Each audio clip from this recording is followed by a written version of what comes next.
अस्सलामुअलैकुम केम छो विद्यार्थी मित्रों मजामां। હવે આજે આપણે પાઠ 2 ધોરણ 8 માં પાઠનું નામ છે આપણી આસપાસ શું। એટલે પહેલું જ સ્ટાર્ટિંગ જે છે ને એ પ્રશ્ન થાય છે। ટાઇટલ જે છે એ પહેલો પ્રશ્ન છે કે આપણી આસપાસ શું। તો આપણી આસપાસ તો ઘણું બધું છે। પ્રશ્ન થાય ને કે આપણી આસપાસ શું છે, તો ઘણું બધું છે સાહેબ, ઘણું બધું છે। કેટલું બધું છે કે આપણે જવાબ આપીએ એટલે બધા જવાબ થઈ જાય કે આપણે એની કલ્પના નથી કરી શકતા। પણ જે મેઇન મુદ્દાની આપણે વાત કરીએ તો આપણી આસપાસ જે છે ઘણી બધી ઇમારતો છે, વૃક્ષો છે, જંગલો છે, નદીઓ છે, તળાવ છે, પર્વતો છે, પ્રાણીઓ છે, પક્ષીઓ છે, જીવજંતુઓ છે, આમ ઘણું બધું આપણને જોવા મળતું હોય છે। તો કહે છે કે હવે આપણને એક પ્રશ્ન થાય છે કે આપણી આસપાસમાં તો કહે છે કે આપણે ગ્રહો વિશે પણ ભણ્યા છો, તમે સૌર પરિવાર વિશે તમે ભણ્યા છો વિજ્ઞાનની અંદર। તો સૌર પરિવાર એટલે સૂર્યનો પરિવાર છે અને એમાં કે છે ને પૃથ્વી જે છે એ પૃથ્વી એનું એક સભ્ય છે। આ સૌર પરિવારનું સભ્ય છે અને પૃથ્વીનો પણ એક આપણે કહેશું પૃથ્વી કેવી રીતે ઉદ્ભવી હશે, તો એના ઉદ્ભવ વિશે કહેવામાં આવે છે કે હવે સૂર્ય વિશે આપણે જાણીએ છીએ કે સૂર્ય જે છે એ આગનો ગોળો છે અને કે છે પૃથ્વી જે છે એ સૂર્યમાંથી છૂટી પડે, એટલે કે જ્યારે સૂર્યમાંથી છૂટી પડે તો સ્વાભાવિક છે એ પણ આગનો ગોળો છે, એટલે અગન ગોળો પણ કે છે કે વર્ષો પછી કે છે કે એમાં કેટલાક પરિવર્તનો થયા, કેટલાક કે છે કે પ્રવાહીમાં રૂપાંતરિત થયા, તો કેટલાક પ્રવાહીમાંથી કેટલાક ઘનમાં રૂપાંતરિત થયા અને કે છે કે એનાથી અલગ અલગ આવરણો તૈયાર થયા। તો જે ઘનમાં રૂપાંતરિત થયું જેને આપણે મૃદાવરણ કહીએ છીએ, જે જમીન જે છે, પ્રવાહીમાં રૂપાંતરિત થયું તેને આપણે જલાવરણ કહીએ છીએ અને જે વાયુમાં રૂપાંતરિત થયું એને આપણે વાતાવરણ કહીએ છીએ। અને કહે છે કે પૃથ્વી જ એક એવો ગ્રહ છે સૌર પરિવાર કે જ્યાં આ જીવ સૃષ્ટિ જે છે એ અહીંયા જોવા મળે છે, અહીંયા વસે છે। અને કેમ, તેની પાછળ કંઈક 3 કારણ છે કે તાપમાન કે છે કે રહેવા માટે જે છે તાપમાન અનુકૂળ હોવું જોઈએ, પછી કે છે કે પાણી અને હવા, આ 3ના કારણે આ ચોથો આવરણ કે છે જીવ સૃષ્ટિ જે થઈ એને માટે જીવાવરણ। તો આપણે આ પાઠમાં આપણે 4 આવરણ વિશે ભણીશું અને જેમાં છે કે મૃદાવરણ, જલાવરણ, વાતાવરણ અને જીવાવરણ। અને અત્યારે આપણે આ મૃદાવરણ વિશે આપણે ચર્ચા કરીશું અને મૃદાવરણની અંદર આપણે વાત કરીએ તો તમે ગુજરાતીમાં સંધિ છોડો તમે ભણતા હશો। સંધિ જોડો એમાં આપણે બે શબ્દોને ભેગા કરીએ છીએ અને છોડોમાં આપણે એ શબ્દોને છૂટા પાડતા છે। અહીંયા પણ એવું છે, તો મૃદાવરણની આપણે સંધિ છોડીશું તો અહીંયા મૂર્ધ વત્તા આવરણ, સંધિ છૂટી અને મૂર્ધ છે એનો મતલબ છે માટી અને આવરણ એટલે કે પડ। મૂર્ધ એટલે માટી અને આવરણ એટલે પડ, એટલા માટે કહે છે ને કે ભાઈ આ પડ જે છે ને એ માટીનું બનેલું છે।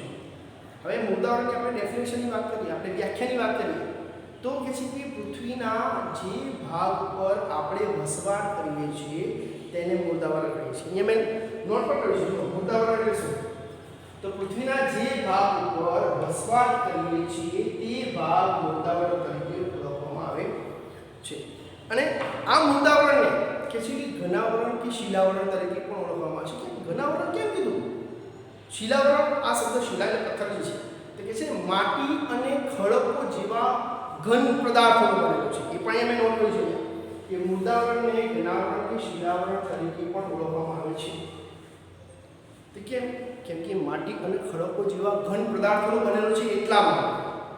હવે આ પોપડો જે છે ને, આ જે પડ જે છે એ દરેક જગ્યાએ સરખી જાડાઈ ધરાવતો નથી, કે છે કે આ પડ જે છે એ 64 થી 100 કિલોમીટર જેટલી જાડાઈ ધરાવે છે। જે આપણે શરીરની વાત કરીએ આપણે સામાજિક વિજ્ઞાન ભણી રહ્યા છીએ, તો શરીર ઉપર આપણું જે ચામડી છે ને એ આપણું કવર છે અને ચામડીની જાડાઈ જે છે ને એ દરેક જગ્યાએ સરખી નથી હોતી।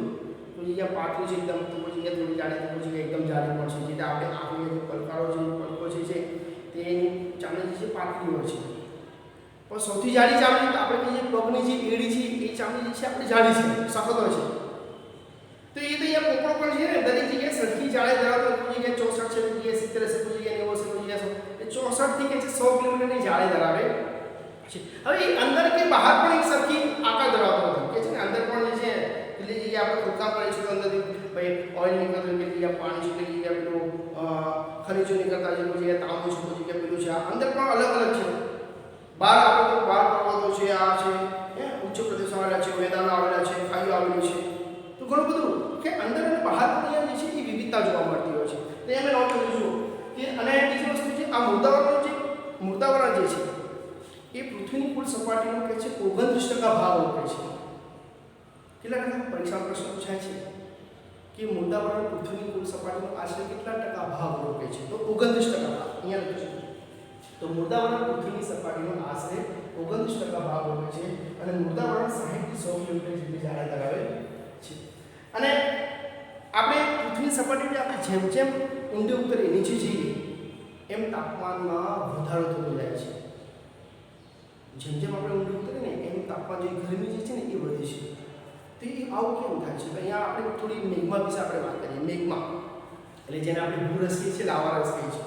તો એની વ્યાખ્યા આપણે જોઈએ તો મેઘમા કોને કહેવામાં આવે છે? તો પૃથ્વીના પેટાળમાં ખડકોના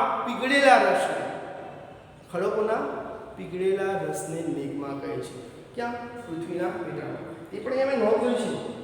જો લખ્યું છે મેઘમા, જેને અહીંયા ભૂરસ, ઠીક છે ને? પૃથ્વીના પેટાળમાં રહેલા ખડકોના પીગળેલા રસને મેઘમા કહે છે. હવે અહીંયા મેઘમા છે તો મેઘમા ગરમી હોય તો ત્યાં છે ને એ વાયુ છે એ પણ ઉત્પન્ન થતું હોય છે. એટલે છે કે વાયુ અંદર જમીનના પેટાળમાં વાયુ પણ રહેલા છે અને એ વાયુ જે છે બહાર નીકળવા માટે દબાણ કરે છે, પ્રયત્ન કરે છે બહાર નીકળવા માટે. પરંતુ કહે છે કે ઉપર રહેલા ખડકોનું પણ એટલું જ દબાણ છે એની ઉપર. એટલા માટે આ બંને વચ્ચે સમતુલા જળવાઈ રહે છે. પરંતુ કહે છે જ્યાં આ બંને વચ્ચે સમતુલા રહેતી નથી, એટલે ગરમી અને દબાણ વચ્ચેનો સમતુલા ખોરવાઈ જાય છે, તો ત્યાં આ પોપડો ફાટી જાય છે. અને ફાટી જાય એટલે આપણે તેને જ્વાળામુખી વિસ્ફોટન આપણે કહીએ છીએ. બરાબર? તો અત્યારે આ પાઠ જે છે આપણે આટલા સુધી રાખીશું. હવે નેક્સ્ટ જે મુદ્દો જે છે એ જરા આપણે નેક્સ્ટમાં લઈશું. Okay, thank you.